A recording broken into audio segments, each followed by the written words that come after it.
মির্জাগঞ্জে খাল খনন না করেই বরাদ্দের টাকা লোপাটের অভিযোগ উঠেছে।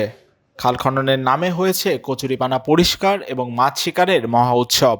এমনই অভিযোগ খালপাড়ের বাসিন্দাদের। এই খাল কাটা হয় নাই, খালে পানি পানি ছায় না, মাছ ছায় না, কিছু ছায় না। খাল যেরকম ফেরমি এ জায়গা দিয়ে এই চালের ইকুলে করেই নেই, চালের ইকুলে ওই খালের ইকুলে করেই নেই। পানি সরাইলে হুকবে বলে খাল খনন করছে, আপনারা তো দেখতেই আছেন। খাল খনন করলে মাটি থাকতে না, চারকুল ওই লইয়া বেকু খাউজাই চললে গেছে এই কাটা। খাল টাল কাটতে আইছে, খাল কোনো কাটার সিন কিছুতেই নাই। দেখছি একটু মাছ ধরছে, মাছ ধরতে আইয়া মোরা খাল ধরা মাছ পাই নাই। একটা ছোট জাল দিয়ে খাল দিয়ে নিমু দেনাই লই গেছে। দেশ জুড়ে তোলপা ওয়ালটন ফ্রিজ কিনে আপনিও হয়ে যেতে পারেন মিলেনিয়ার। খালের মাটি খালে রেখে সরকারি টাকা পুরোটাই হয়েছে হরিলুট। খনন না করলেও প্রায় শতভাগ বিল দিয়েছে সংশ্লিষ্ট দপ্তর।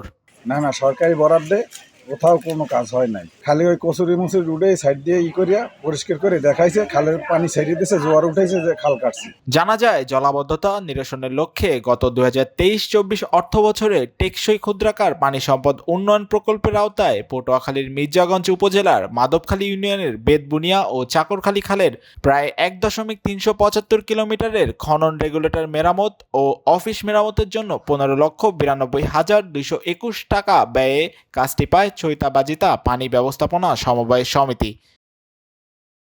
5টি এলসিএস কমিটির মাধ্যমে এই কাজ সম্পন্ন করার কথা, কিন্তু নিয়মের তোয়াক্কা না করে এলসিএস কমিটির সভাপতি ও সম্পাদকের স্বাক্ষর জাল করে জাহাঙ্গীর কাজী ও বেলাল মৃধা নামে দুই ব্যক্তি বিল উত্তোলন করে নিয়েছে বলে অভিযোগ করেন এলসিএস কমিটির সাধারণ সম্পাদক মোহাম্মদ রুবেল খান।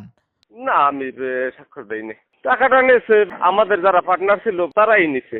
এটা হয়তো আমাদের পার্টনারদের ভিতরে জাহাঙ্গীর কাজী নেতৃত্ব দিচ্ছে। আমার ওই যে সিবিসির যে সভাপতি ছিল, মানে আমার প্রজেক্টের, তার স্বাক্ষরও নেয় না, আমারটাও নেয় না। খাল খননের বিষয় নিয়ে চৈতাবাজিতা পানি ব্যবস্থাপনা সমবায় সমিতির সভাপতি মোহাম্মদ বাবুল মাস্টার জানান, খাল খননের বিষয়ে তিনি কিছু জানেন না। লোকমুখে শুনেছেন ঠিকমতো খাল খনন করা হয়নি। এলসিএস কমিটির মাধ্যমে জাহাঙ্গীর কাজী এবং বেলাল মৃধা এ কাজ করেছে। এখন বর্তমানে তারা দুজন এই সমিতির সভাপতি এবং সম্পাদক।